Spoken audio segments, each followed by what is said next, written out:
For another episode of the Eric Crocker Show. Of course, you got myself, former NFL and AFL defensive back Eric Crocker, and every Wednesday, as usual, we got Coach Dezi joining us live from Tampa Bay, Florida. Let's go. Close enough to go to the Jacksonville game, and I know you'll be in attendance there. So we have a lot to get into today. We got Chase Young, his injury. We're going to talk about maybe some things that might have derailed a good start to his career and made it a little bumpy to the point where he might be available for the San Francisco 49ers. So we're going to discuss that. We're going to discuss the turf toe with Aaron Banks and also get into the live callers and finally get you guys on. All right. So appreciate everybody that's tuned in today. We got Griffin in the chat. He has the flames going up. NBN Pineapple flames going up. Let's go. Everybody feeling good. All right. We got Jay in the chat. We got Gammon in the chat. And we already got some questions, right? One here from Jesus saying, how is the Jags style on offense and defense? So we're going to get to a little bit of all that and more. But first, I definitely want to thank you and let you know that today's show is brought to you by Underdog Fantasy. When you go to Underdog Fantasy or download the app, all right, go to UnderdogFantasy.com or download the app. Use the promo code Crocky. They will double your deposit up to $500. I know on the screen it says 100, but it's up to $500. All right, I wish I would have got that when I first signed up. Actually, maybe I need it because they do a lot for me. But anyways, Underdog Fantasy, promo code Crocky. Go make you some money right now.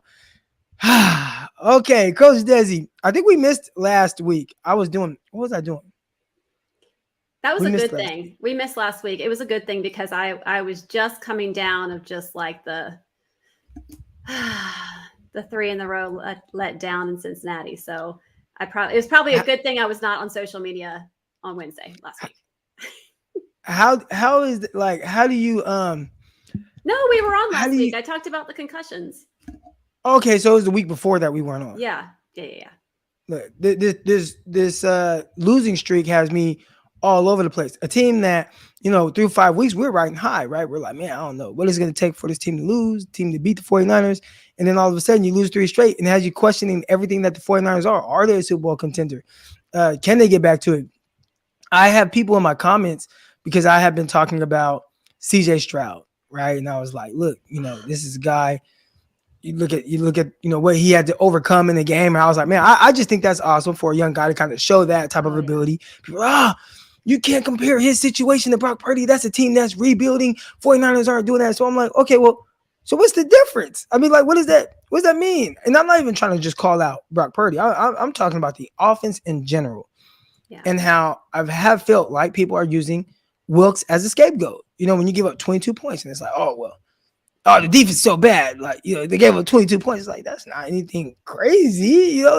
I see people overcoming these different type of points. I used the Texans last week. There was a game where I used the Cleveland Browns, a team that people say, hey, man, this is one of the top defenses in the league. Well, they gave up 38 points to the Indianapolis Colts. 38 points. And they won because they scored 39. So I'm not going to let the 49ers offense off the hook and keep scapegoating this defense, even though they aren't playing that well the last 2 weeks. But I do think that it has hurt them for the most part in the sense of just how we're viewing this team. So how are you viewing the 49ers right now? I think I'm optimistic. I'm very optimistic. We're reloading, right? Debo is coming off. He looked good. He's good. It's good to see him back on the field, looking like there's not any issues that are remaining. Would love to get Trent Williams back. That's still, to be determined. But I'm optimistic. I think that with the pickup of Chase Young, all the other stats are going to be different, right? Like we can no longer look back defensively because now I think he's going to bring something special to the team. I'm hopeful for it. And I'm just going to say, again, Winky has my hope in his hands. So, and I'm going to be at the game in Jacksonville. So we got to get that dub this weekend. So for those of you who don't know, Coach Dezi is talking about Nicholas Winkler. He comes on Locked On 49ers. And of course, we Locked On 49ers 5 days a week. Myself, Brian Peacock. All right. But every Wednesday episode, we have our guy, Nicholas Winkler. And he predicted. So that episode should be out today, this morning. All right. But before the season started, you can see the schedule. You see how it's laid out. And, everybody makes their predictions. And a lot of times you're like, oh, you know what? Looking at the schedule, I think the 49ers overall record will be this, or I think the record will be that, whatever you felt like the record would be. Well, Wink was very specific and said, I think the 49ers will start off 5-0. And then they're going to run into a stretch with the Cleveland Browns, the Minnesota Vikings, and the Cincinnati Bengals, and they will lose all three of those games. So the 49ers will start out 5-3. So right now, he is 100%, not even just, the 49ers will start off 5-3. It was very specific to they will start 5-0, and then they will lose 3 straight games. And I thought it was crazy when he said it.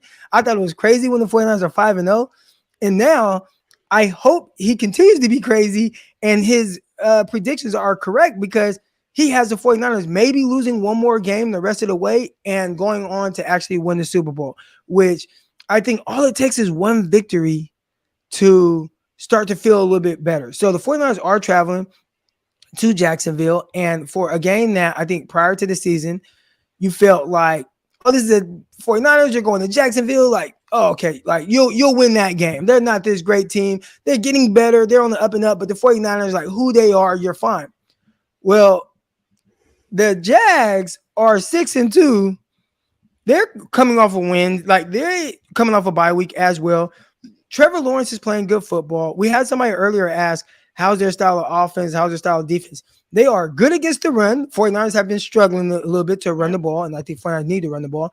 They have an offense where they are running the ball well with Travis Etienne. He's kind of a lot in the offense. He's catching the ball very well out the backfield as well.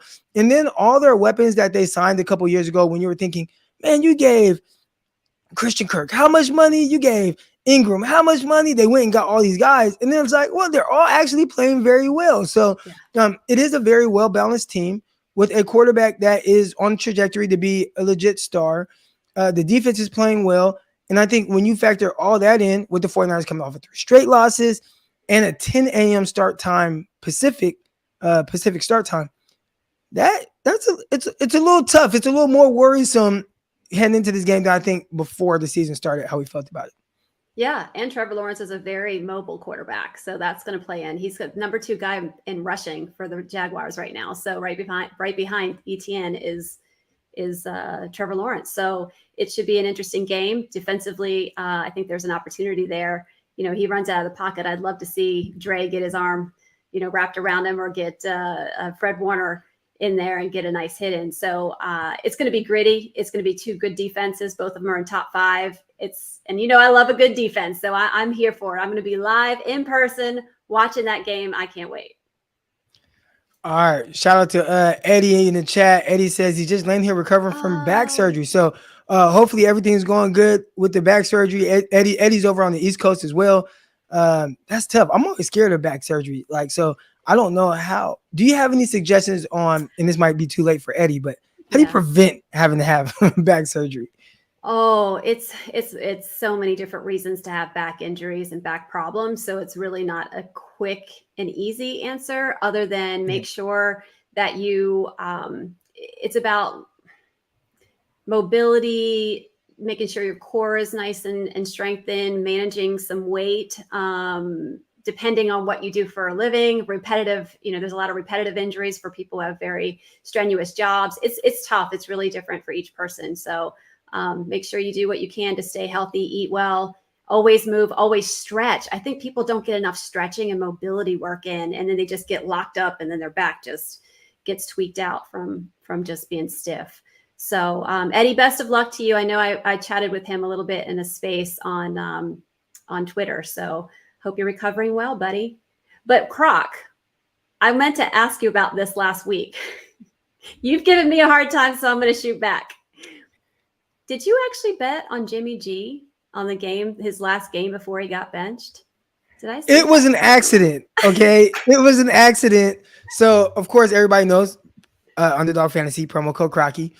And I meant to take the higher, or what you can do, they have like a thing that's called rivals, all right? So you can either pick a guy straight up to have a certain amount of numbers, or you can look at 2 guys and say, I think this guy is going to have more yards than this guy, right?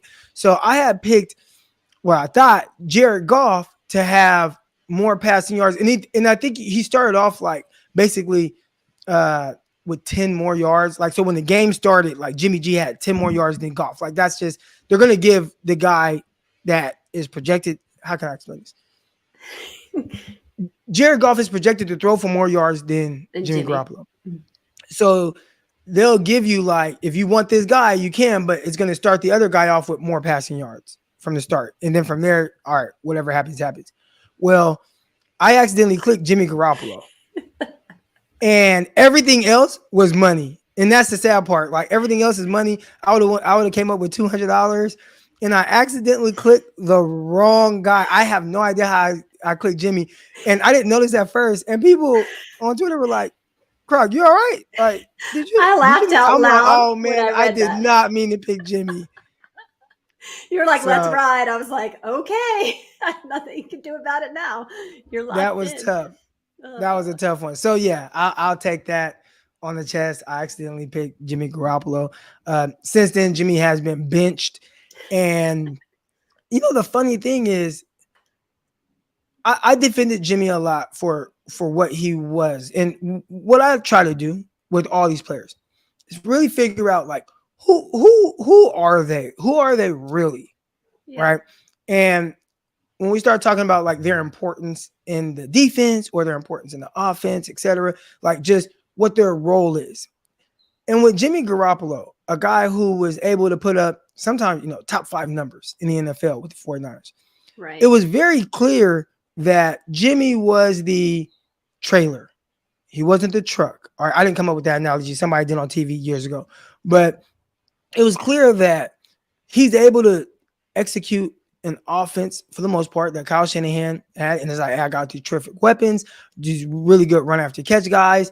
I'm going to put them in positions to be able to make plays. I don't have to do a whole lot. Let me just not screw it up. And he would throw a bad interception, you know, at times, but he would do enough to where it's like, hey, good defense, offense, whatever. Okay, let's go. And boom, we win a lot of games. And when you talk about him like that, there was a lot of pushback. You know, even from the players. The player, I don't know why people talk about him like this. Like, you know, like he's just, I mean, he's a great leader. He's this, man. We'll go to war with him, etc. Blah, blah, blah. Like, he's our leader. And it was very clear. I'm like, I just don't think you guys have ever had a better quarterback than him. But that don't mean that he's this great quarterback. He kind of is what he is. And there were a lot of fans push back. There were a lot of people that, oh, man, like, Jimmy, he's great. Like, what are you talking about? Look how he just wins. And it's like, he ain't tight like y'all think. But it's a great situation for him. Yeah. And he goes to the Raiders, and I was very interested to see what it would look like somewhere else. And I think we see how that has played out.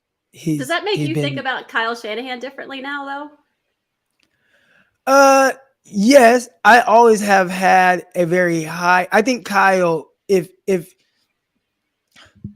yes and no. We have talked a lot about how Kyle likes a very specific kind of quarterback. And I feel like if he has that guy, he can present an offense that is very productive. And I think Kyle struggles with the guys that can't do it to a T exactly how he sees fit. Right. And then once he does have that guy, he goes to this totally different offense that doesn't really bring that guy along, or to him is highlighting their skill set, but to others, I think I'm not trying to, you know, I watched him with RG3, and RG3 was an extremely talented guy, extremely talented.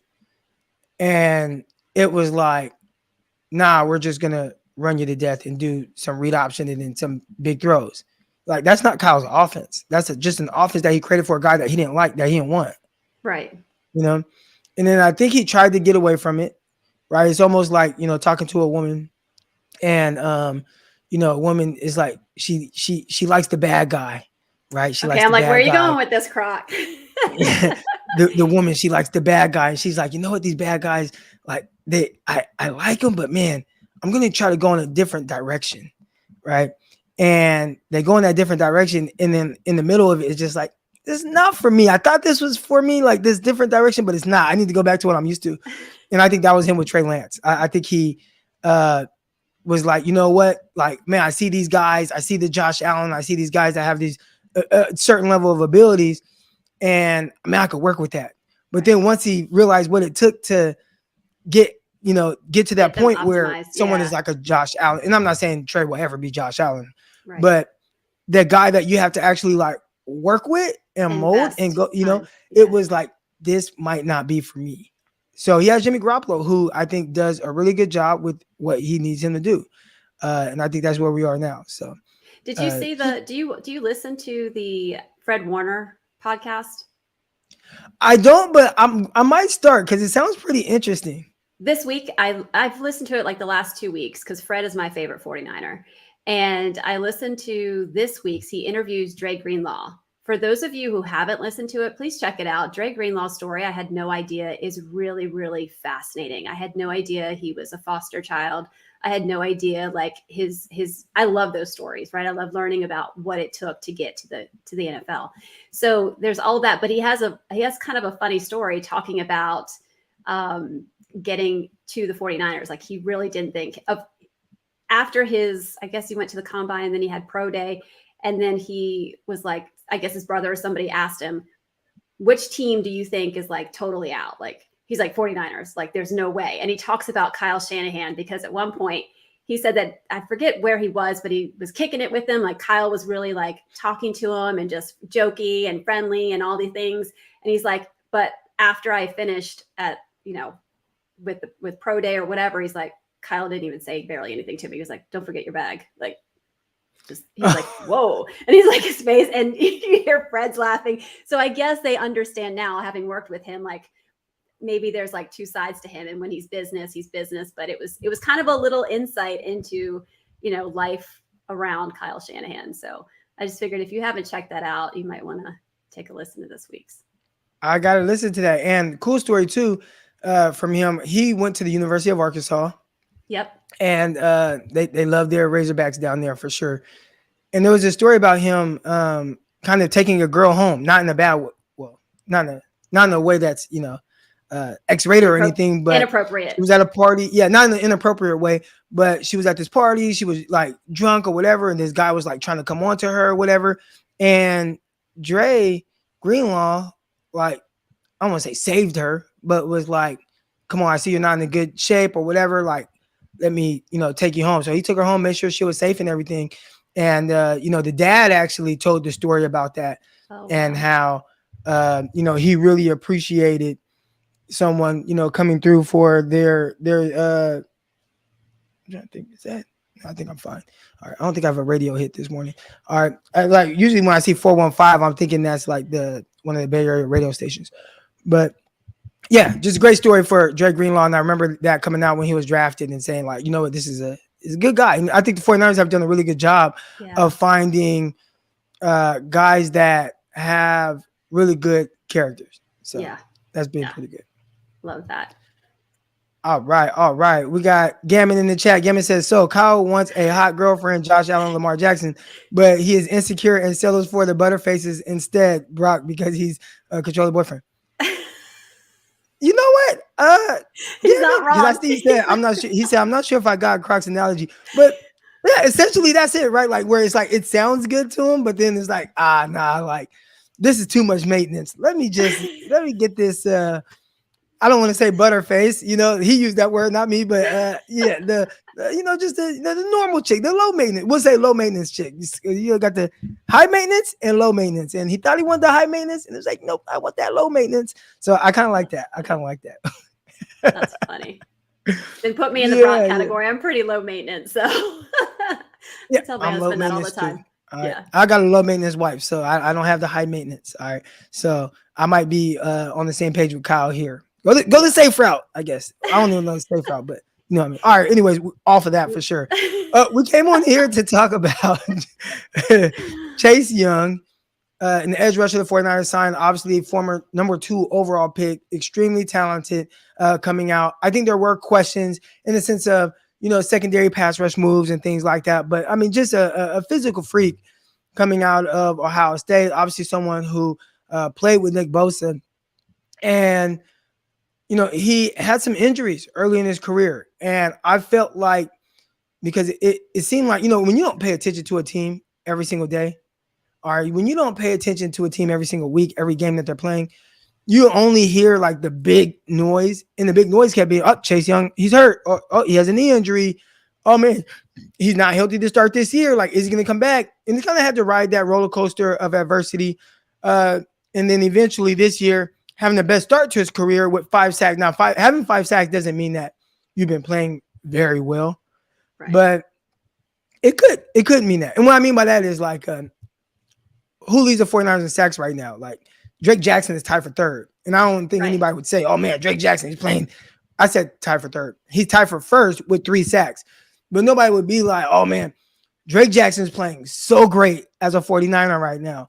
And I'm not saying that maybe he won't down the line, but just kind of where he's at right now, you wouldn't say he's the best pass rusher. So even though Chase Young comes in with 5 sacks, doesn't mean he's been playing great, but that's definitely the best start to his young career. But again, there are some injuries and things that he has had to overcome that might explain why there's been this roller coaster of a ride. So let's talk a little bit about a surgery that he had to have on a certain knee. Yeah, so he had torn his ACL in November of 21, I believe, and that ended that season. He went on to have surgery, and I believe, I can't remember where I heard it, or was it Locked On? Did Brian Peacock bring that up, that maybe he had surgery on the other knee as well, the left knee, at the same time? I looked it up. I tried to find out there more information about it. The only thing I can really find is that what they did is they grafted his ACL. So the way that you do a ACL reconstruction is you can do it by an autograft or an allograft. And the two differences is an comes from your own tissue. So they harvest it from either your hamstring or the other leg's patellar tendon. And that's what they did in Chase Young. So they used an autograft, his own tissue. From the other knee, they pulled out a portion of his patellar tendon to repair his ACL in the right knee. So that's why he had surgeries, air quote, on both of his knees, because one was harvested from and one was actually the reconstruction.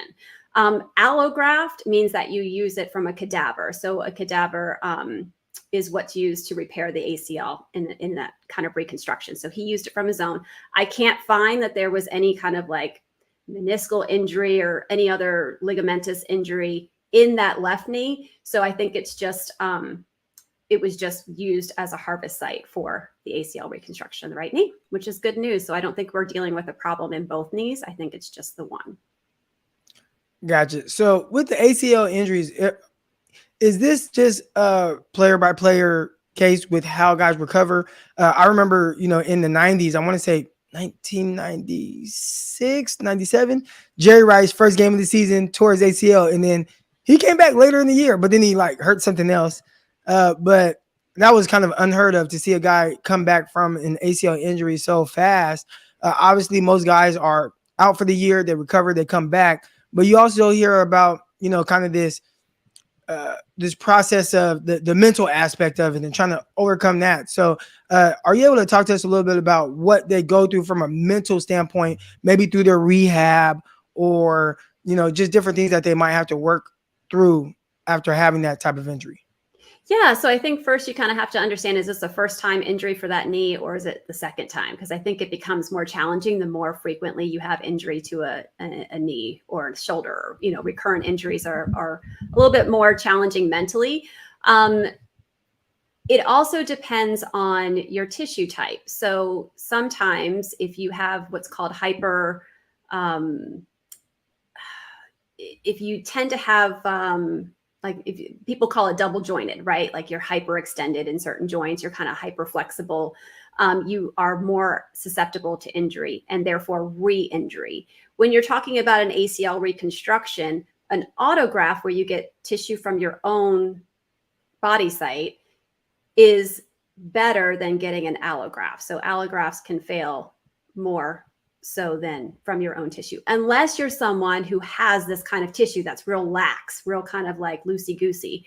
And then you probably do want to go with an allograft because you're just more likely to re-tear. From a mental standpoint, once you're in the recovery phase, I mean, it kind of just depends on your general outlook in life, right? Like if you generally see things from an optimistic and perspective, then that's going to carry you through rehab.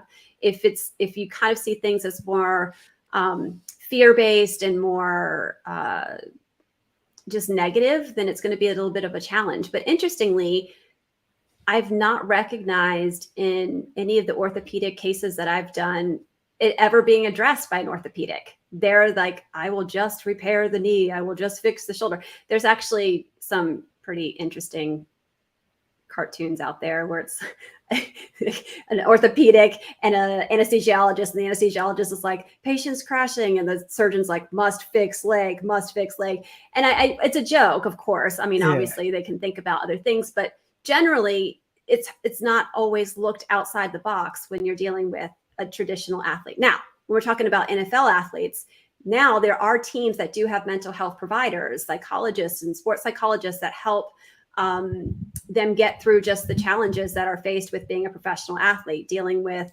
a loss of a game when it being so amplified through social media and all of these things. So in terms of injuries, I think, number one, I think should be an assessment mentally, especially depending on what level athlete you are, to determine how quickly you can recover. We're seeing it with Aaron Rodgers. There's a lot of talk with Aaron Rodgers of like, why is he able to do this? Like I keep seeing it on Twitter. Remember, Aaron Rodgers' Achilles tendon was repaired the same way that Brock Purdy's injury was. And for those of you who've maybe not listened to that podcast when I was on here chatting about it, there's something called suture tape suture tape, where it's a reinforcement of the repair. Is that the tape that's like a lot of times like a loop or like kind of? It's a special kind of stitch that is extra. Its strength is there, and it the way that it's repaired allows for a stronger recovery, a stronger bond, so it's less likely to fail. Oh, okay. And so he's got that, but then he also was working the mental side. So there's a really important part to the mental side of things to get you back into the recovery mode. Cause it's fear. It's like, oh, I don't want to, injure this again. I don't want this to happen. So I definitely think it's worthwhile. And it should be something that's, now that we're talking so much about mental health, let's open that door and let's help these athletes. You talk about the mental health and, fighting through injury or a bad game. The Jets had someone on staff. So when my father died, they were like, hey, no, you're going through this with your dad. Here, go talk to this person over here. And it was in the facility. I would go and I would speak to her like once a week or, as many times as I needed to. And she just kind of, talked me through like my emotions and how I was feeling and everything. Cause it was a really rough time for me. And they have people on staff, for things like that to kind of help you talk through those things. So I think that is pretty cool. Now we've talked about the injury of him. How do you see this working out on the field? Like, I know you see that go across the screen. 49ers, they, make this trade for Chase Young. They didn't have to give up a whole lot. How do you see this playing out with him being able to play opposite Nick Bosa? Can't wait, man. It's either going to be everything, all of our expectations and more, kind of like the Christian McCaffrey trade last year. I know that was the same thing, right? We were all worried about him and his injuries. And I looked at the injuries and I was like, I think we're good. I think we're going to be okay. Now, he didn't have an ACL reconstruction, right? So that is a different situation. So it's going to I think he's in the best possible situation he could be in. Having Nick Bosa there, having that support. I mean, he's going clear across the country, right? He's from his hometown. He's a DC native. So I think it's going to be helpful to him to have Nick Bosa there, to have the reinforcement. The culture is different. I think it's going to be really good. And I think if he's going to be the superstar that we all wanted him to be when he got drafted, this is the best situation for him to be in. That was one thing that Peacock and I talked about. He's from that area, playing close to home. And sometimes when you're so close to home, there could be a lot of distractions. And we all want to, be close to home because it seems cool. Like, oh man, this is where I'm from. A team that I grew up maybe supporting or whatever. Everybody gets to come to the games. But then you realize how much of a headache it was. And when I was in the Arena Football League, especially early in my career or even when I was with the Jets, like, people would have to fly across the country to come see me play or whatever. So I didn't have all those outside distractions outside of maybe women or something. But when it came to me signing with the San Jose SaberCats, which my family is from San Jose, they're all there. And then, I'm from Stockton, which is, an hour from San Jose. So now all of a sudden, I used to deal with maybe, getting some tickets for a few chicks or something, to now all of a sudden I got 50, 60 family members that want to come to these games. And I'd have to call and set it up, and they're all in a certain area, and like that whole area was blocked off for Eric Crocker's family and whatnot. So there's just a lot of things where, usually I'm so focused on just the game plan and what we're doing. And now all of a sudden I'm getting phone calls about tickets and, who's sitting where and whatever, who's coming to my apartment the night before a game. And then me trying to focus on my sleep and the preparation. So him being away and maybe, away from DC and some of those distractions could really definitely help him focus more on, like, specifically just on field and being the best football player that he could be. So that is a good thing that I think Peacock brought it up and you bring it up now. I think that's really good right there. Yeah. By the way, I just want to give some love to Peacock. He is such a pro. I listened to the episode where he was talking about the concussions, and he just perfect. I mean, he probably did even better job than I did. He did great. I think we have a really good balance, and that was what we wanted. For a while, Peacock did maybe 3 or 4 years, he did Locked On 49ers by himself. Yeah. And, he would have guests on here and there, but, just talking on a podcast by yourself without other people to interact with. And the YouTube thing for Locked On just started. That's been newer for the last 2 years since I joined with him. That was not something that he had always been doing. So when you're live, at least I can see these questions in the chat. Like Joey here saying Eric's groupies were hitting him up for the 50-yard line seats. Those were the high maintenance. That's the high maintenance folk we were talking about earlier, right? I know. See, nope, I deal with the low maintenance. But I can see those and I can, comment off of that, and it can keep a conversation going. Peacock was doing Locked On 49ers by himself, and he did it so well. He spoke very well. I think I have added a balance from, just trying to bring a different perspective from a player's perspective or coaching. I coach. I got my high school football stuff on. We got a playoff game this Friday against Central Catholic. We are not the favorites. They are the favorites. So this is going to be a really big game. Really big game. But yeah, it's been fun to bring a different perspective, a different insight, and then balance that off of each other. And someone in the comments was like, on Twitter, he said, "Do you guys ever argue?" I'm like, "No, we don't really argue." They thought we were because I didn't take offense to something that Peacock said, but he said that the Bengals were better than the Ravens. And I'm like, bro, how? Oh, yeah, the Ravens have kicked everybody's ass, and 49ers got them coming up. But I'm like, how? So we kind of went back and forth on that, but it's all fun. We have a great time with it, and it's a really cool show. So with no further ado, we were supposed to talk about Aaron Banks. Maybe we'll talk about him in a little bit and his turf toe. I do want to get to some of the callers now. All right. And first up, we got Case 49. So Case 49, good morning. How you doing? What's going on, Crock? How you doing, man? How you doing, Coach Dezi? Hey. Doing good. Man, I'm feeling real positive, Crock. I think this bye week was really good for the fans. It was good for the team. But I'm ready to come out of this slump, man. I'm ready to stop losing. You know what I mean? We've been waiting to come out of the slump for the past 2 weeks. And I think we're going to do it this week, man. I think it's time. I think the addition to Chase Young is going to be a good addition. Shout out to Chase Young. He a DMV kid, East Coast guy. So, definitely got to represent. But I always liked Chase Young. I felt like him and Bosa was kind of equivalent coming out a little bit, as far as their pass rush skills and the artistry of the pass rush or whatever. I know they played really good together in college, but I know he had the torn ACL, but Bosa had the torn ACL in his second year too. So I kind of saw their careers kind of paralleling a little bit, but I've always liked Chase Young. I just hope that he can add some dog energy to the defense.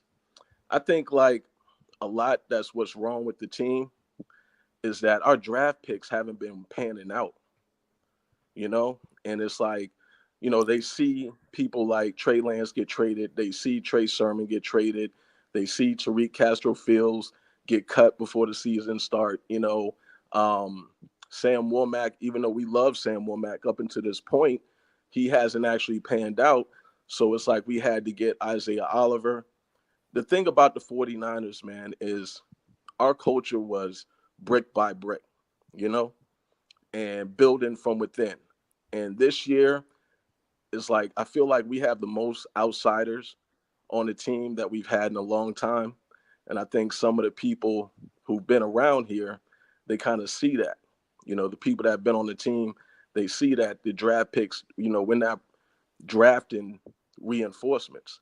We letting people go like Aziz and Jimmy Ward and K'Wan Williams and DJ Jones and stuff like that. But our draft picks haven't been working out.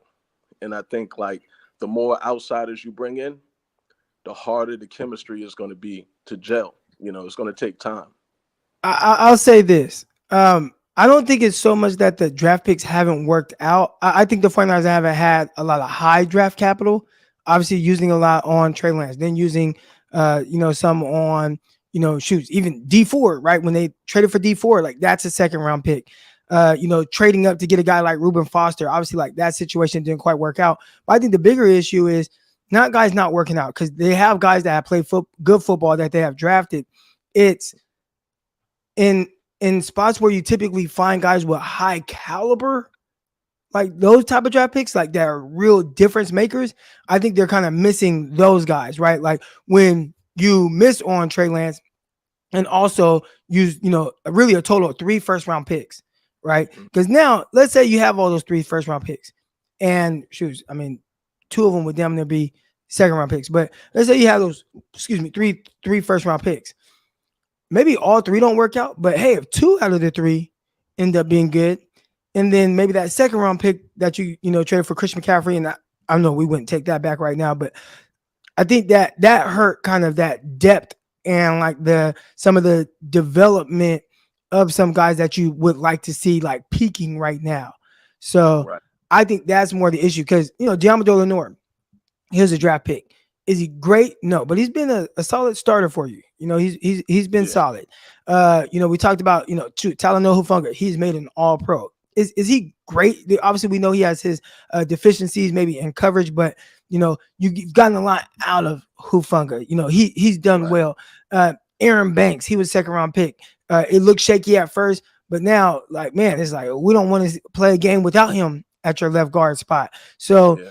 I would say again that it's really more so, dang, what would it have looked like if you would have had that late first round pick in 2022, that late first round pick in 2023, where you lost those in the trade for Trey Lance. And then obviously, what would that look like if you would have been able to get, and this is hindsight, of course, but knowing that, knowing now Trey Lance didn't work out, like, man, what if that was Micah Parsons you drafted at 12? Right. What would the defense look like? So I think that's kind of a part that is definitely glossed over, but probably shouldn't be. They've lost a lot of ability to strike on those guys that maybe would have had a bigger role. And now you've had to patch it up with guys that have been 3rd and 4th round picks. Hell, they didn't pick this past draft. They didn't have a draft pick until late in the 80s. And they actually had to trade up to get Jair Brown. Right, like that, to trade up to get him, and then you get a kicker, and then you get a tight end that Latu, who's not playing, he's on IR. That's when it starts to get a little tough with the roster. Yeah, I hear you. And I agree with you definitely. Those 3 first-round picks that we traded to Dallas for a 4th.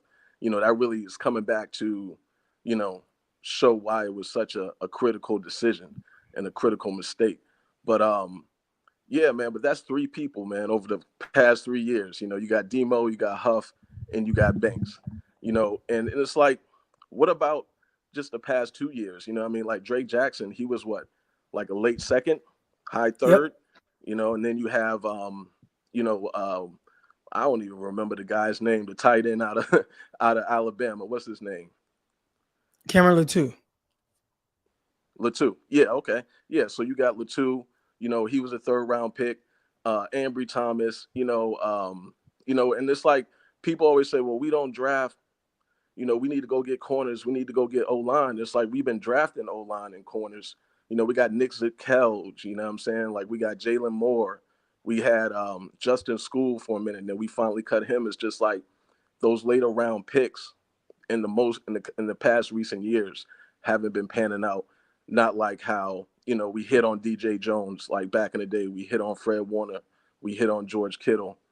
But I just feel like, we have a lot of outsiders in, and as soon as, the team starts gelling together, especially, with Wilkes being an outsider, like I was always kind of skeptical of Wilkes, to be honest with you. I mean, I do feel like he's being scapegoated a little bit, but when he said that, Isaiah Oliver was the best free agent corner on the market and we went and got him, I was like, well, how come I never heard of him? Like, I pay attention to football, man. I never even heard of Isaiah Oliver. So that kind of threw me for a loop right there. And then when he, was saying that he was going to be in the booth, I knew that was a different style from what our defense was used to. And it's like, I feel like our players, like Dre Greenlaw right now, he playing banged up, but it's like he can't take a break because we don't have nobody to come up behind him. I think we need to start letting some of our rookies play, man. I think Jalen Graham would definitely be give this defense a boost. I don't know how about there's how he D does D the Winters pass too, coverage, but who has been active a lot, but we haven't been able to really see him play. So that's another yeah. guy. But hopefully Debo coming back. Debo, he brings that attitude to the offense. He makes when they're all out there playing together, McCaffrey, Ayuk, Debo, Kittle, it's a pick your poison type of situation. So hopefully him coming back will make a difference. Jalen Moore has been doing a somewhat decent job in place of Trent Williams, and Cole McKivitz haven't been doing that bad of a job this year either. So hopefully we can come back this week, man, and get back on the winning streak because, I mean, we've done it before. We've seen the Niners go, lose three games in a row and then just come back. So hopefully that's that situation. I think that Kyle needs to get more creative again, with his play calling, like come out of your bag. It's like it's been real predictable, really vanilla type offenses, plays we've been running, not a whole lot of play action. So I just feel like he needs to get back in his bag. But I got faith in us, man. We the faithful, right? So we could do it. You know what I mean? All right. Last question for you before we get to and you could just answer it, then we'll get out of here and get to the next caller. But on a scale of 1 to 10, confidence level that the 49ers travel, 10 a.m. start time, go and beat 6-2 Jaguars. On the scale of 0 to 10. Level or on 1 a to 10. scale of 1 to 10. Yeah. I'm not even gonna lie, man. It's like a 6 right now. It's like a 6, man, because I was confident that we was gonna beat the Vikings. I was confident that we was gonna beat, the Bengals, but I don't know, man. Like it's the boombox. We need the return of the boombox. We need to take back our boombox situation. Remember these last? I think we have the boombox, but it's not the same boombox guy. So we need some more of that injury. Case 49, appreciate you for coming on, man. Yeah, man. They need the boombox on that field, man. Boombox the other team. All right, Croc, man. Appreciate you. All right, Coach Dezi. All right. See ya. All right. Shout out to Case 49. Real quick, couple of questions I saw in the chat. Micah probably wasn't never a possibility, but Wirfs was realistic. They actually both were realistic. Wirfs was drafted with the 49ers original pick in 2020. All right, and obviously they traded back one pick to get Javon Kinlaw. And then in the 2021 draft, where Lance was taken, Parsons was taken with the 49ers original pick, the 12th overall pick. So would Parsons have that? I don't know, but he was taken with the 49ers original pick, which was 12th overall. So they definitely, I think both picks were more than realistic for the 49ers. And then I got right here my guy, 49er Gang 916. He says, what division is a high school team you coach for? Croc? D1. So we're Division 1.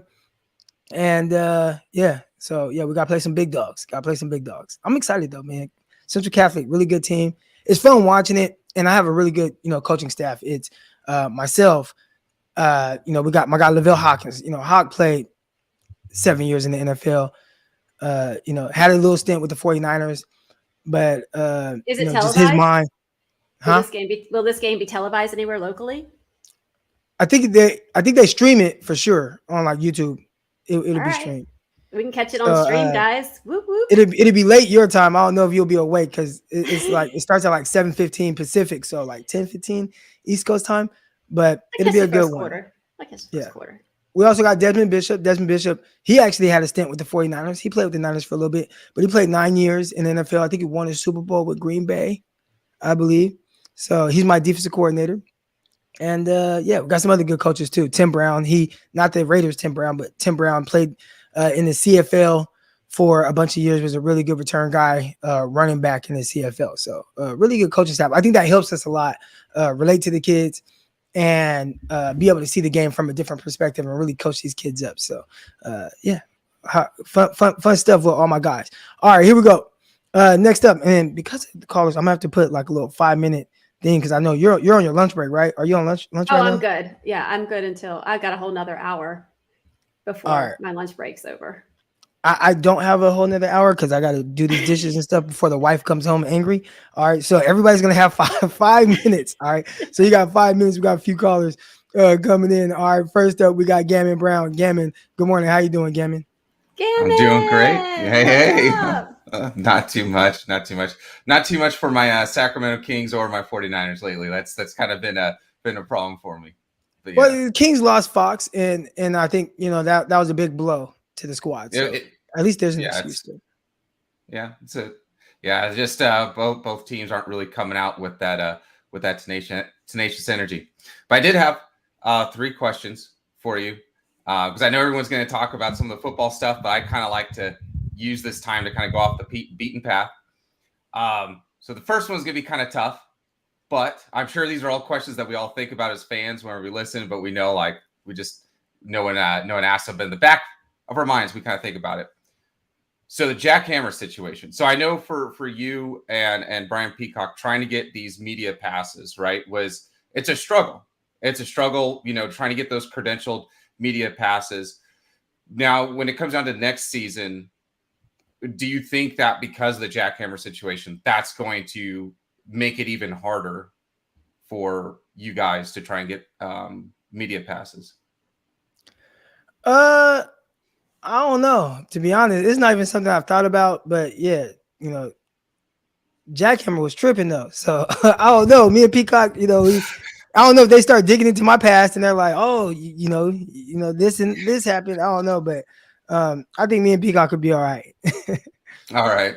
Yeah. So just something I thought about because I know we were kind of talking about that, and that actually kind of became a topic. We were all kind of curious as to how and when you guys are going to get those media passes. Do they do background checks for that or no? No. So typically the credentials are approved. Like if Jackhammer covered the 49ers for the Press Democrat or whatever it was, right? So they're the ones that's supposed to, do like the background checks and things like that. Like this is just a member of their media and rights or whatever. Then the 49ers are like, oh, okay, like he's with you guys. Cool. We'll credential him.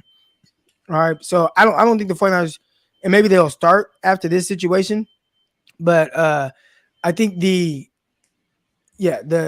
Press Democrat can take away his credentials.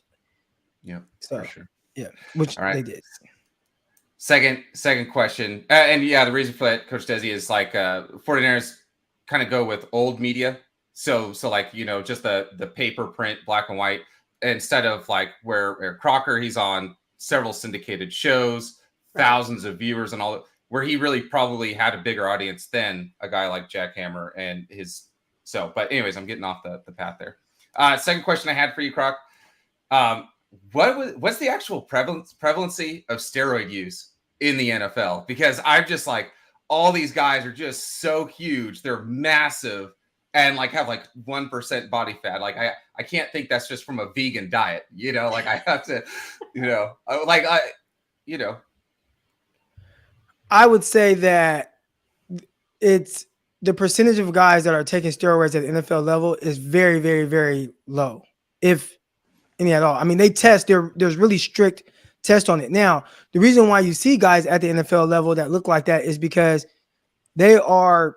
It takes a lot to get to the NFL. Like genetically, you just have to be made up a certain way. Like a big reason I wasn't able to last. Like, bro, I'm just not as freakish of an athlete, right? So they have the guys that are like just genetically the freaks of freaks. That's why it's interesting when I see, and I've kind of started to look more into like the bodybuilding stuff and, like the people on Instagram, like the fitness influencers. And the first thing that people say is, oh, this guy's on roids. But it's like, man, I've seen and been around so many guys that are just jacked, like just genetically, they're just built different. Their muscles respond different to certain, stimulus and things like that, to where like they can look a certain way and it doesn't have to be steroids. So to me, it's like, if you got trash genetics and you have a trash work ethic, then yeah, like you're not going to look like these guys that maybe have great genetics, great work ethics. And that's why a lot of these guys look the way they do. Now, when it comes to like some of these bodybuilding people, there's obviously roids in that to look the way they do, but the NFL players don't look like that, right? Like that they're stepping on stage all ripped up. You see every muscle in their face and cheek and, their ab, but there are guys that look ripped up. 49ers have a linebacker, and I don't even know if he's still on the team, but Marcelino McCrary-Ball, jacked. I mean, just ripped, jacked, 8-pack, 6'2", whatever he is, 200 and some pounds, but he's always going to be that guy that's ripped and jacked. All right. So I'm going to let you guys kind of carry this a little bit. I got to answer the door for Comcast that's coming to check on something. I'll be right back. All right. I'll bring on some other guys and you guys can just have a conversation. Here we go. Everybody go ahead. You guys have at it. And I'm actually going to remove myself. So I can... All right. So let me make sure I write this down. I have trash genetics and I was going to say, just basically. Know I will never tell a patient they have trash genetics. Like that's not going to come out of my mouth ever. But right. You just put that in your notes, right? Desi, you just said you just put that in your in your little T-con or whatever you got there. Patient says that he have trash genetics. Like that would be crazy. What have you ever? What's the wildest thing you've had a patient like basically come in and have you ever had a patient go like basically try to say like, hey, I need steroids or something like that, or basically try to tell you what they need for a prescription or anything? Oh yeah, you definitely have that. And you definitely have people who've like looked up their potential diagnoses online and like come in and say what I have. So that really irritates a lot of providers. For me, it doesn't, because I think it opens up a whole conversation, because I'll just say, okay, what did you find? Like, let's talk about it. Let's figure out if maybe you're right. And guess what? Sometimes the patient's actually right. So if I'm just going to come in with an attitude of like, oh, that can't be right, then there's no learning opportunity. And actually they taught me something. It was some rare thing that I'd never seen before. And I was like, I think that you're right. I think it's what it is. So, that's crazy. It's pretty cool. So, by the way, steroids can cause a lot of tendon ruptures, just FYI. So, yeah, absolutely, and they can make the package down there shrink or smaller or something. I don't know. So let's can harm had to go there, didn't you? Game? I know, like Crocs on for like 2 minutes, and like it's already going left. Hey, Trevor, I was trying to leave that one alone. I know. That's the around it, but Gammon. I know. Again, pause. I feel so bad. Croc's gonna come back and he's gonna like, why did YouTube say my station is taken down? My channel's taken down. I know, that guy, right? Did you have one more question, Gammon? I did, but this one was really for Croc. But okay, we'll put a pin in that one. Okay, yeah, but just in case it get cut off or anything like that, or you guys can maybe think about if this was even like a good question, but it just kind of had to go about NFL players like body count, because they're just going from hotel to hotel. Like ever since I was little, and I heard about Will Chamberlain. Damn, come on. This is a family show, mama. That's true. Yeah. I need to hear Croc's pause. Like every time I hear pause now, it's in Croc's voice in my head. I hear pause. Oh yeah. You got to pause on that one. I got 12 noon East Coast. Am I in a time warp or is it 12 midnight? That's what I'm trying to figure out, Trevor. Trevor, Brooklyn in the building. I was trying to figure out if this was Croc After Dark myself. All right. Wait, so are we all East Coast? You're on East Coast? Yes, man. East Coast. And in Coach Atlanta. Catherine, Right. you're Are a we all you're a rolling to Florida this girl, Jacksonville right? game? Yeah. I'm in Tennessee. DeMarcus Dixon, and he's good on this. So he kind of came in. He said, "That's not true, Gammon. Not everyone has atrophy where your manhood shrinks. Also, there's HCG to prevent shrieking." We're gonna leave that alone. HCG. Maybe I shouldn't have read that one out loud. I'm so sorry, Coach Croc. I'm so Coach sorry. Dezi, you see me? Yes. You see me sip my coffee, right? Yeah, I'm almost done with. Okay, so let's open up for other questions. Anything 49er related? Yeah. Yeah. Coach Dezi, wonderful to see you holding Nice Florida to down meet you. Yeah. like a Florida Gator alligator trainer. I'm actually from Arizona. Grew up in Maryland in the DMV area, and then Okay. moved to Florida. So I got a little bit of diversity up in here. I knew you knew about That's all. about the muck. Yes. The muck where a few folks are from. These Achilles tendon tears when they occur, we noticed with two of the best quarterbacks in the National Football League. Where does that arbitrarily come from? What do you attest it to?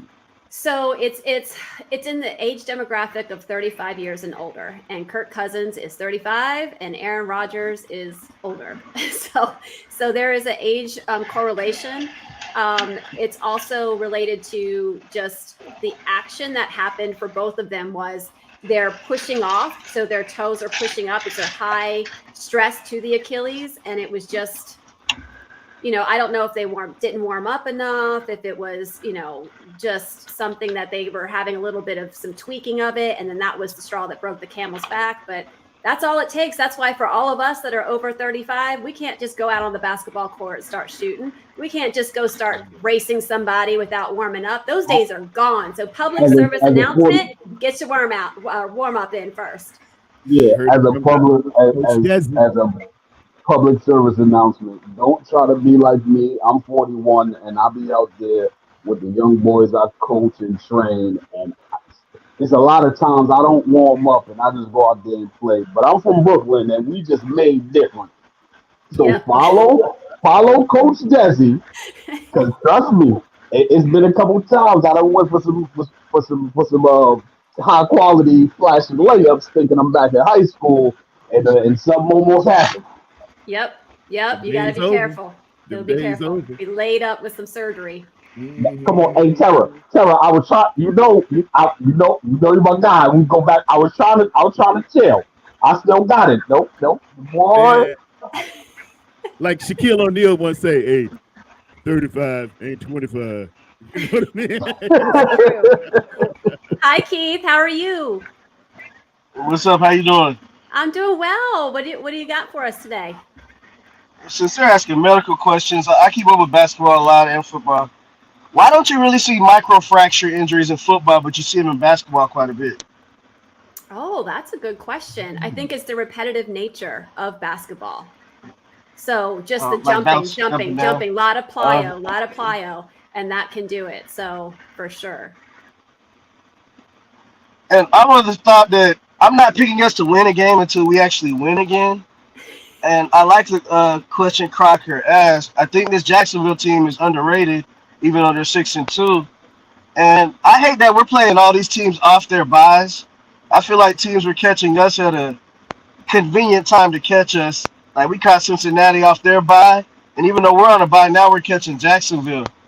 I don't know how that kind of scheduling is going to affect us or not, but I'm seeing a lot of that.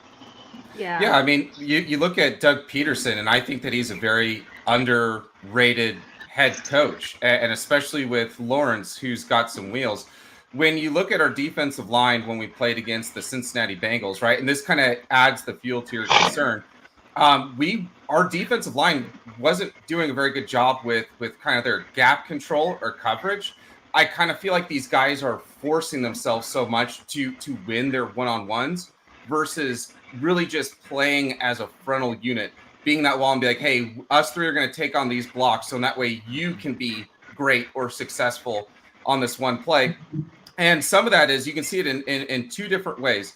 One was, you look at Joe Burrow, and he's not known for just being this wild, scrambling Lamar Jackson kind of guy. but his biggest runs, he ripped them straight up the gut, like right up the middle on us. Another thing too is when you're looking at Drake Greenlaw and Fred Warner, these guys bring so much nasty into those gaps. Like they usually meet or they get into the backfield and they know which hole to run through to meet that running back. On when you go back and you watch some of these, and if you look specifically, especially at all 22, you kind of angle it behind Fred or Drake Greenlaw.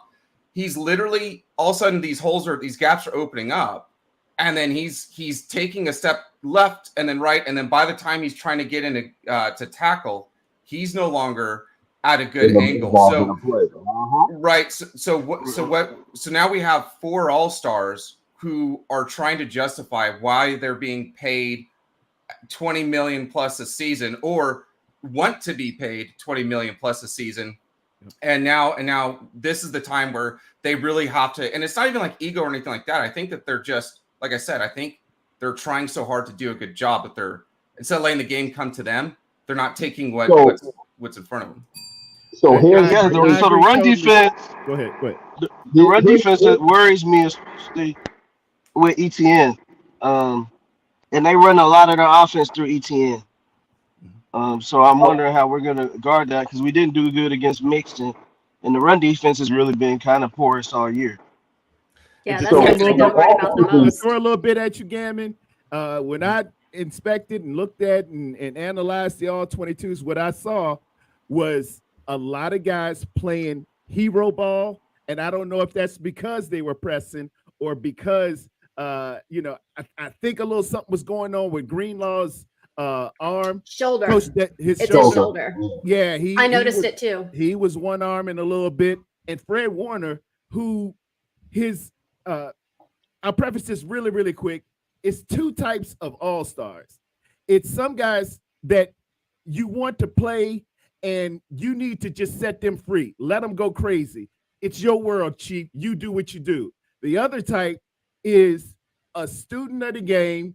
I know where everybody's going to line up. You got your job. I've got mine. Both of them are very productive. I'm not putting it down or an aspersion on either psychological or psyche of either one of them, but we have to play our game and be who you are and what got you there. When I saw Fred Warner against Cincy, he was trying to freelance a little bit, out of position, taking the wrong angle, which is not trying Fred. to do something that's not right. Fred. Although that goes into the pressing. That goes into the pressing. And I noticed that with Fred as well. And what I thought was, and once again, I don't know Fred Warner, I ain't talked to him. This is just one fan of the game and team's opinion. But what I felt like in those moments, that because of what's happened the last 3 weeks, because of the inner turmoil with Wilkes, that Fred was trying to make up for others lack of aggression or will or drive, or his competitive nature took over, and he pulled a Kobe or an AI. Y'all can't get it done. You can't score, so I'm gonna go and score. Yeah. And this is another, and we talk so much about the timing and chemistry on the offense. Well, it's the same thing with the defense. Same thing with the defense. 100%. People didn't take it serious that Bosa missed the offseason. Yeah. He missed training camp. That plays a pivotal role. The same way a quarterback develops chemistry with a receiver, knowing how he comes out of this break, knowing how he maneuvers against this coverage, and so forth and so on. The D line has to also it has to move like a single unit. So we put in a lot of, now don't get me wrong, Wilkes does deserve some credit in the way the defense has been playing. But it's not on him. And I've said this 1,000 times. At some point in time, players have to play. Every coach, every defensive coordinator in the league, they believe if you execute my play the way it is in my head, it will work. Yep. Yeah, and they also need to finish the tackles, finish the things, the basic things, and the penalties. If we just did that alone, some of the outcomes of these games would be different. So true. I like when you said players have to play, because that really was going to be my third question for Croc about the NFL players' body count. But I did want to ask you this question, though, Coach Dezi. So when we're talking about like that, hold on, did you slip in body count? I wasn't going to call him out on it. I'll let you guys do that. What's wrong, for Debo Samuel, right? For his that hairline fracture. So what is like really like a hairline fracture, and would he have enough time really to fully heal from that? And then the other question I have is, now I'm not too sure, because I know there's like a couple different types of sprains, but did Trent Williams have a high ankle sprain in your opinion? Because that usually takes a couple months for it to fully heal. But if you could, hairline one. So let's start with Debo. Debo was all they came out and said was a hairline fracture, which they didn't specify the bone. I assume, I know nothing about any of this. I've got no special insight into medical records. I assume it's the clavicle, just because the way that it happened. I think I had shown the video a couple weeks ago where his arm went out. So I think the stress was on the clavicle. When you do an initial x-ray, it can be completely normal. And so if a player continues to complain about symptoms and having point tenderness, you repeat the x-ray at day 7 to 10, and you can see where bone is being laid down into the fracture site. So you still don't actually see the fracture. You just see where it's healing from. And so that's really a stress fracture. You don't want something like that to get re-stressed and then become a bigger problem and have a full break. So it's the appropriate thing. It's still a fracture, 6 weeks to 8 weeks, depending on where, when, type. So he's at 4 weeks. And, he's a young guy. I think it's appropriate to consider putting him back. A stress fracture may not go all the way through the cortical bone. So it may, it's just superficial. So it can heal a little bit faster. So we'll just keep a close eye on that. I'm sure they'll pad him up really well for that. Somebody in here said scapula. Now if it is the scapula, that would be super bizarre. I cannot in my brain figure out how you would get a stress fracture in the scapula. I've only seen one true scapular fracture in my entire career, working both ER and orthopedics, and it was a trauma. So, I mean, if that's what they said, I'd love to see the report on that, because that'd be just fascinating from a medical perspective.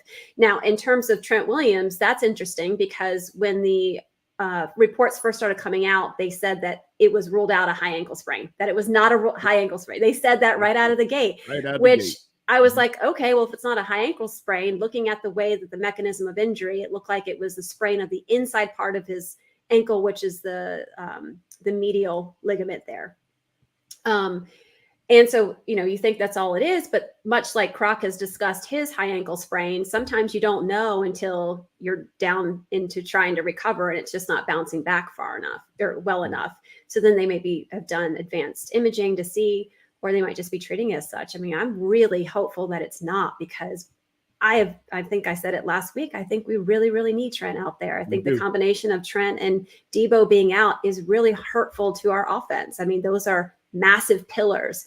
Those two plus Christian McCaffrey, I think, are our 3 most important players, as Kyle has it designed in our offense. And without 2 of them, let alone 1, I mean, it makes a difference.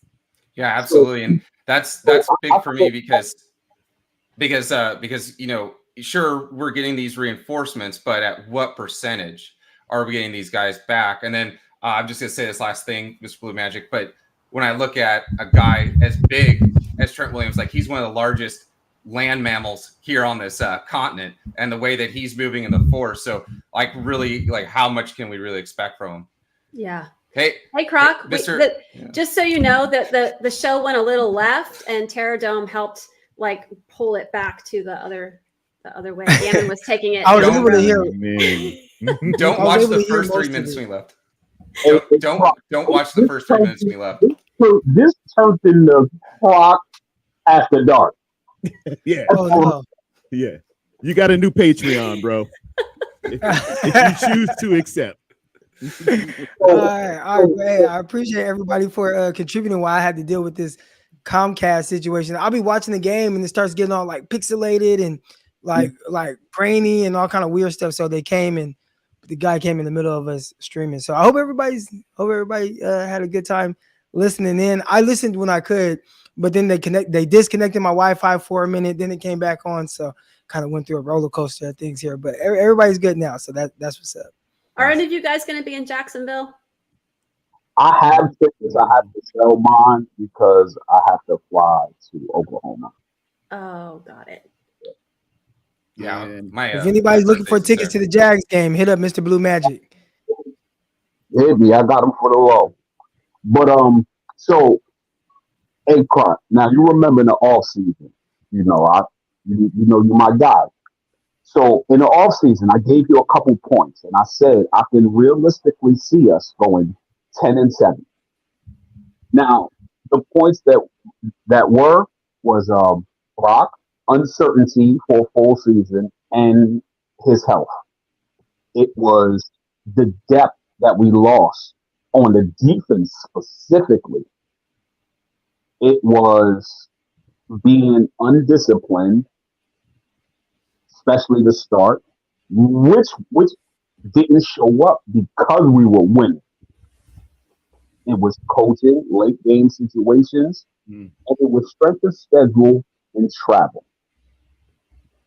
Everything that we've seen in these last 3 days is exactly that. It was masked by the win.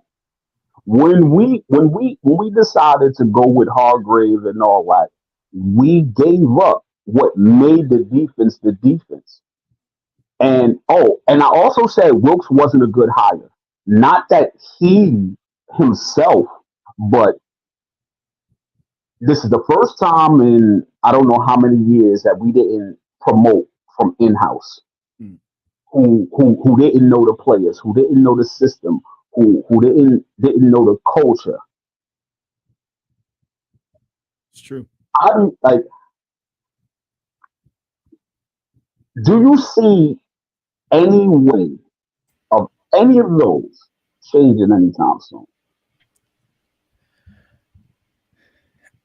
It's tough because again, I've seen the 49ers in a binding situation when they were 3-5 and kind of all these adverse situations that they've had to fight through.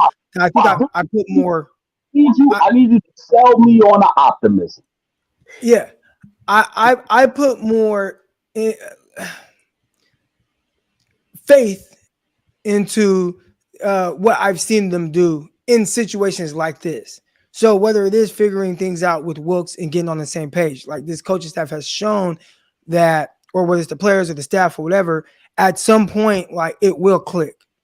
The only time we've seen the 49ers really down and out is year one when they just didn't have a quarterback at all, and you had to go out there with Bethard and Brian Hoyer. And then when everybody was just hurt. So unless something drastic like that happens and you have no quarterback, you have no nothing, I feel like everything that is necessary for them to like end up being good, they have in-house. It's just figuring it out. And more times than not, like they figure it out. So I think that would be leaning a little bit more on faith based off of what we've seen them do in the past. But I'm not overly worried. Now, I say that now, Wednesday, November 8th at 9:30 a.m. Pacific time. If 49ers lose to Jacksonville, I might be singing a different tune come Sunday where I might have lost a little bit more faith or hope that they can turn this thing around. But and only because, man, you lose this, you still got some big dogs coming up, right? Like you have to go to Seattle, which might not be crazy, but we'll see. You have to go to Philadelphia. You have to play the Baltimore Ravens. That is tough. So, you go down to Jacksonville and take an L, and then you look at what's coming up. I think they make their road to the playoffs a lot more difficult. So even then, I say all that. There was a season where they went 10-7. They needed some help. They had to win a come from behind game against the Rams. That was a crazy year. And next thing you know, they're still in the NFC Championship game. So I I think at some point they will figure it out, whatever the issues are. Mr. Blue Magic, I will sell you on optimism. We're gonna win this thing. Okay. Jacksonville got some injuries in the secondary. Okay. BA is gonna catch that long ball. Like, it's gonna happen. We're gonna get our act together. Listen, if Bosa didn't come for preseason, right? He wasn't there during the summer. Guess what he did? He stayed back and helped Chase Young. So he's making up for that. So we're gonna get our head right. We're gonna get our act right. We're gonna go out there and show out. Absolutely. Let's go. I wish I had my soundboard so I could hit the air horns on that one. Yeah, everything that I saw on film, and hey, Alberto Soto, appreciate you, brother. Everything that I saw on film looked very correctable, like easily correctable. And I have, when you ask that, you pose that question on a scale of 1 to 10, where's your confidence level? And it's not for me, my confidence level. It's really like, how confident does the team look? And these guys are mental warriors. You don't make it through these guys, the adversity that a lot of these young men have had to make in life. I mean, even here, Croc, he basically had to BS and sell himself, right, in order to make it there, like was willing to do whatever it took. This is not the hardest thing in life that Kinlaw has ever had to go through in his life, is this 3-game losing streak, right? Or Greenlaw. Brock Purdy wasn't even supposed to be here. So he's just playing with house money every damn snap. So these guys look confident. They look ready to go. What would really have me nervous is if I was seeing so much stuff on tape and I was like, oh, we don't have a fix or an answer for this on the team. Everything I'm seeing, it just looks like, fundamentals are important. And also too, you look at Kyle Shanahan's play calling, and it looks like he's gotten kind of either lazy or we've lost so much autonomy or dynamicism when we don't have a switchblade kind of guy like Debo, a guy like Trent Williams who can just do everything. And so we might have just lost a lot of our formation, what we can do in and out of formation wise without those guys. And our run game, I think, is suffering because we're playing so much shotgun because we can't trust what's up front. So we can't really turn our back to the defense and what they're giving us. And the last thing here is when you go back and you watch that Cincinnati game, they were putting 5-6 guys on the line and they were blitzing with their cornerback and not even playing or even being fooled by movement from any of our slot receivers because they knew it was going to be a run play. I mean, you just saw it in their body language. They just literally I was like, damn. Oh man, like they knew what to boast to your point. I did a show after that Cincinnati, I think it was Cincinnati or Minnesota. It featured a McFlurry machine. And if y'all have ever been to McDonald's, the McFlurry makes vanilla and it's always broke. Every McDonald's you will go to, the McFlurry machine is always broke, and it typified and exemplified what I see in terms of play calling from one Kyle Shanahan. I don't know if it's, we just don't have Debo. I can't trust his replacement with the complexity of the play. Trent's not up front. I can't really trust Jalen Moore to make the correct movement, to put his hands where he needs to put. I don't know what's going on, but it got vanilla and it was broken. It was a McFlurry machine the last 2 or 3 weeks since these superstars. One will wear a gold jacket for sure 5 years after he retires. It makes a huge difference. We'd have a better Oreo McFlurry machine if Croc was doing our 3rd round picks. Croc, you gotta get in that building. Coach Dezi, I wish you would have went last because I'm not gonna lie. Now I'm a little nervous again. So Gammon, here's the thing about your little spill, right? So you said the adversity and all that, and I totally get it.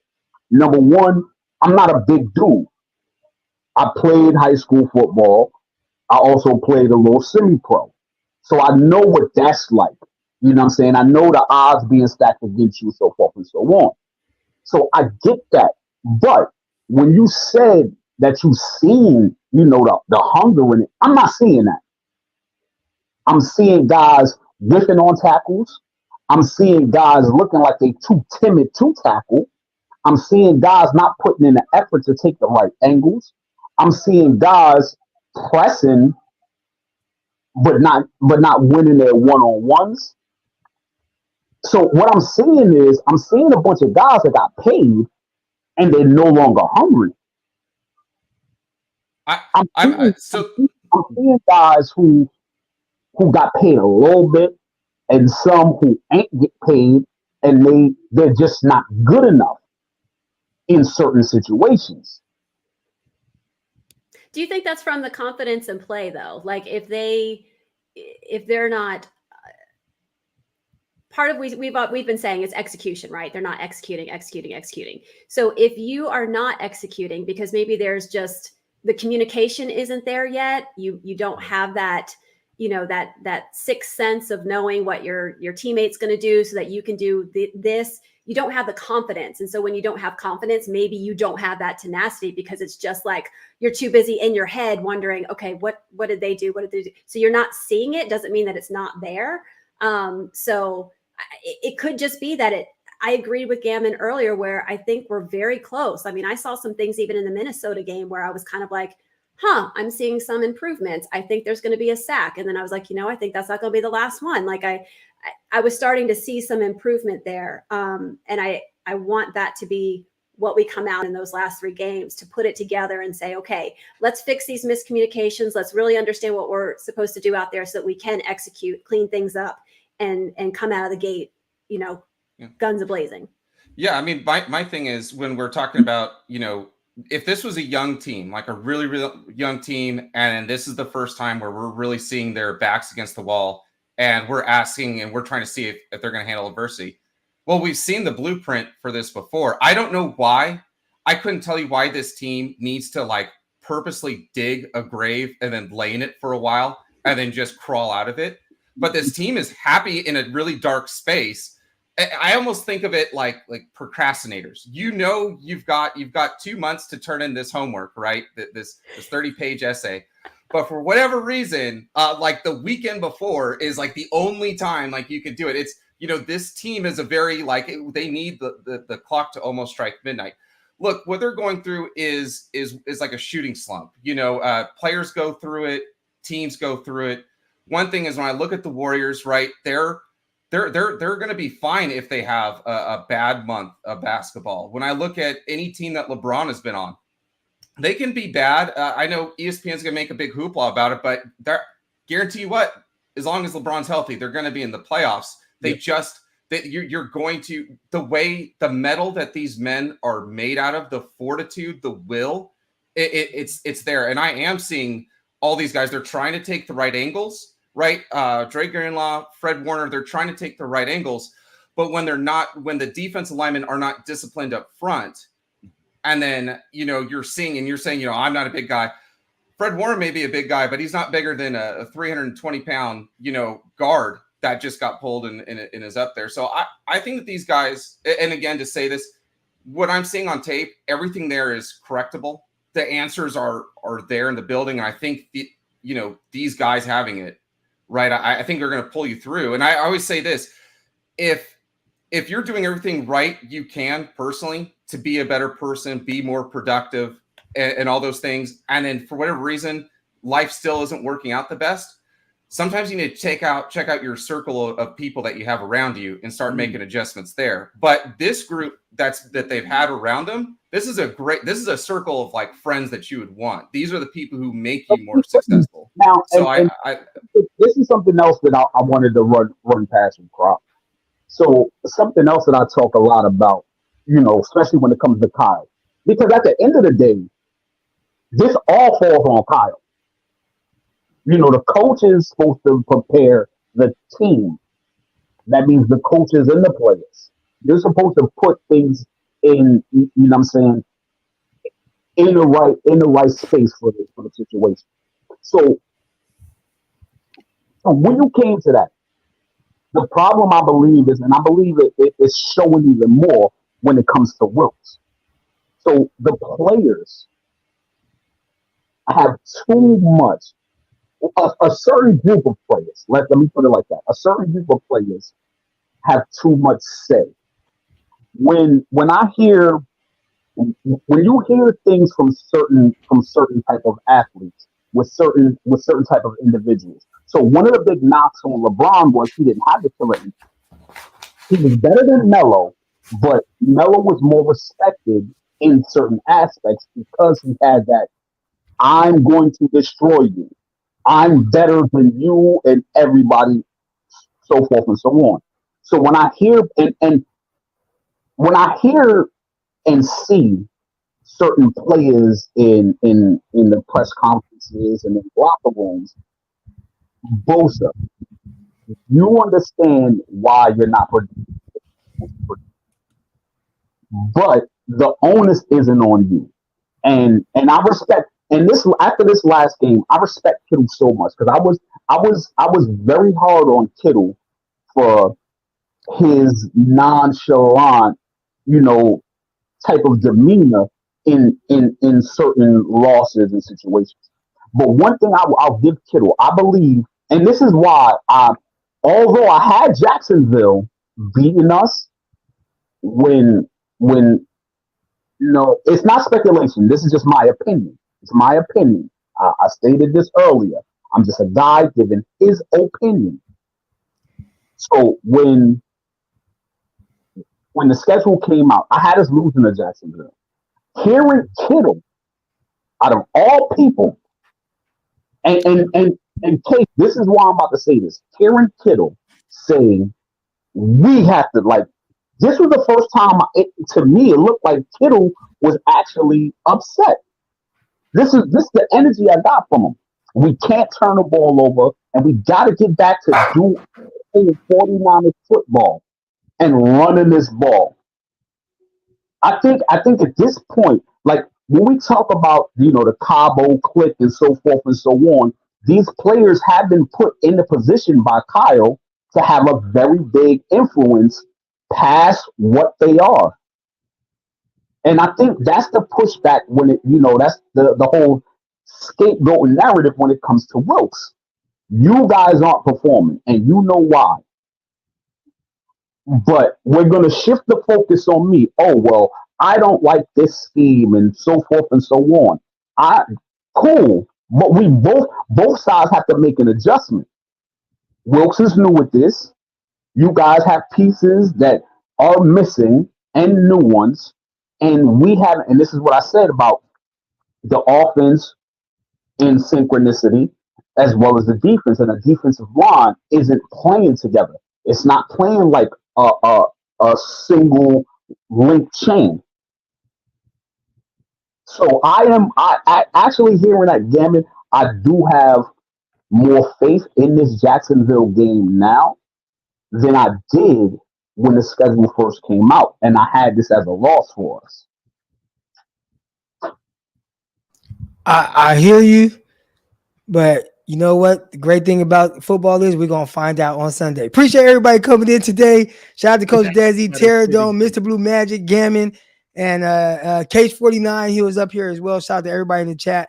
I got to get out of here, get started, and clean this house before Big Mama come home and beat me up. Then you guys see me on the next episode with a black eye. Thank you for everybody that tuned in. Again, Underdog Fantasy, download the app. Go to underdogfantasy.com. Use promo code Crocky. And I think y'all made me even more hyped for the game this Sunday. So we're going to find out what happens. It's an early game, 10 a.m. kickoff if you're on Pacific time zone. Let's go Niners. Till then, I'm out. Peace.